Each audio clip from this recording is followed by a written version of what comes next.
মাঝে মাঝে আল্লাহ আমাদেরকে দুঃখ কষ্ট দিয়ে পরীক্ষা করতে চান, এগুলো আমাদের জন্য খারাপ নয়। এই দুঃখ কষ্ট বিপদ আমাদের কোমরকে সোজা করে, আমাদের পায়ের মাটিকে শক্ত করে, চিল্লায় বলেন ঠিক কিনা?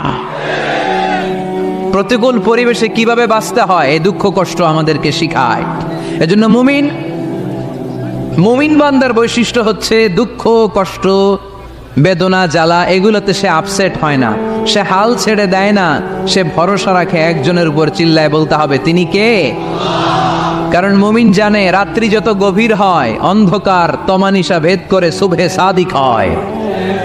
মুমিন জানে গর্ভবতী নারীর পেটের ব্যথা যেই দিন বাড়তে থাকে ওই দিনই নতুন মেহমান আগমনের সময় ঘনাতে থাকে।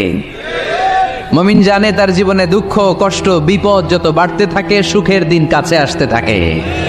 এজন্য মুমিনের হারাবার কিছু নেই। ইন্না মাআল উসরি ইউসরা, ইন্না মাআল উসরি ইউসরা। নবী হে, কষ্টের পরেই আছে আনন্দ, দুঃখের পরেই আছে সুখ। আপনি সমস্যায় পড়েছেন, ওই সমস্যার সমাধানও আছে না নেই? এই পৃথিবীতে এমন কোন সমস্যা আছে যেটার সমাধান নেই? কথা বলেন। সমস্যা তৈরি করেছে কে? আবার সমাধানও দিয়েছে কে? Allah doesn't create a lock without its key. Allah কখনো চাবি না বানাইয়া ওইটার তালা বানায় নাই। কথা কন। তালাও যেহেতু আছে ওই তালার চাবিও বানিয়েছে কে? মা আনজালাল্লাহু দান ইল্লা আনজালাল্লাহু লাহু শিফা।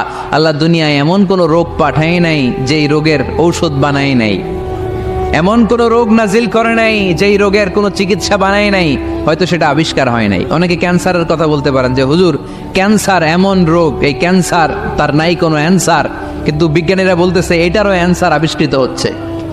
সুবহানাল্লাহ কইবেন না? কিছু কিছু ক্ষেত্রে হয়েও গিয়েছে। এজন্য দুঃখের পরেই আছে সুখ।